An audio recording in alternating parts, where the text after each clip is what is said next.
आप सभी का हमारे चैनल जीपी इंस्पायर्ड में स्वागत है। यह कहानी इस विषय पर आधारित है कि दर्शन और देखने में क्या अंतर है। तो अगर आप हमारे चैनल में नए हैं तो चैनल को सब्सक्राइब करके बेल आइकन प्रेस कर लीजिए। एक समय की बात है, दो मित्र थे। एक दिन एक मित्र ने कहा, चलो मंदिर चलते हैं। दूसरा मित्र बोला, किस लिए? पहला मित्र बोला, दर्शन के लिए। तब दूसरे ने कहा, क्यों, कल ठीक से दर्शन नहीं किया था क्या? पहला मित्र बोला, तू भी क्या इंसान है, दिन भर एक जगह बैठा रहता है, पर थोड़ी देर भगवान के दर्शन करने के लिए भी नहीं चल सकता? तब दूसरा मित्र कहा, महाशय, चलने में मुझे कोई समस्या नहीं है, किंतु आप यह मत कहिए कि दर्शन करने चलेगा क्या, यह कहिए कि देखने चलेगा क्या। पहला मित्र बोला, किंतु दोनों का मतलब तो एक ही होता है। फिर दूसरा मित्र कहता है, नहीं, दोनों में जमीन आसमान का अंतर है। अक्सर मैंने देखा है कि लोग तीर्थ यात्रा पर जाते हैं, किस लिए? भव्य मंदिर और मूर्तियों को देखने के लिए, ना कि दर्शन के लिए।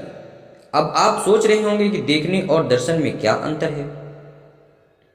देखने का मतलब है सामान्य देखना, जो हम दिन भर कुछ न कुछ देखते रहते हैं, किंतु दर्शन करने का अर्थ होता है जो हम देख रहे हैं उसके पीछे छुपे हुए तथ्य और सत्य को जानें। देखने से मनोरंजन हो सकता है, परिवर्तन नहीं, किंतु दर्शन से मनोरंजन हो ना हो, लेकिन परिवर्तन अवश्य होता है।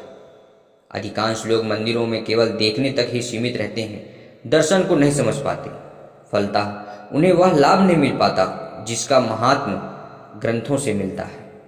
हमारे शास्त्रों में तीर्थ यात्रा के बहुत से लाभ बताए गए हैं, किंतु लोग तीर्थ यात्रा का मतलब केवल जगह जगह भ्रमण करना और मंदिर और मूर्तियों को देखना ही समझते हैं। यह मनोरंजन है, दर्शन नहीं। तो आखिर दर्शन है क्या? दर्शन वह है जो आपके जीवन को बदलने की प्रेरणा दे। दर्शन वह है जो आपके जीवन का कायाकल्प कर दे। दर्शन वह है जो आपके जीवन में मूल परिवर्तन कर दे। अंग्रेजी में दर्शन का मतलब होता है फिलोसफी, जिसका अर्थ होता है यथार्थ की परख का दृष्टिकोण। इसी के लिए हमारे वैदिक इतिहास में षट दर्शन की रचना की गई है, जिनमें जीवन के सभी आवश्यक और यथार्थ तत्वों की व्याख्या की गई है।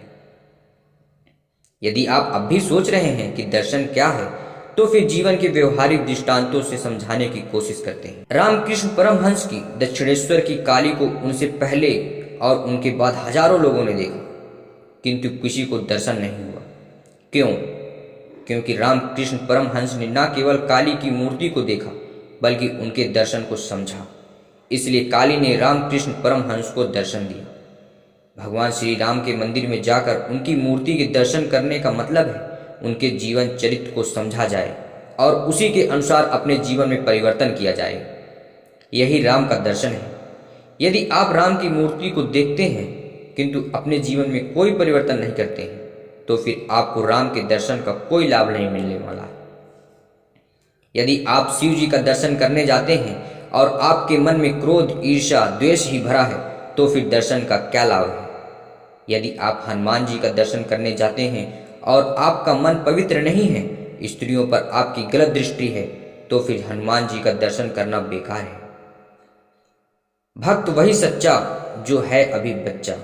जो बड़ा हो गया वह भक्त नहीं हो सकता, और जो भक्त हो गया उसमें बड़प्पन नहीं हो सकता। आपके लिए दर्शन का अर्थ क्या है? हमें कमेंट कीजिए। वीडियो अच्छी लगी तो लाइक कीजिए, चैनल को सब्सक्राइब करके बेल आइकन प्रेस कीजिए। धन्यवाद।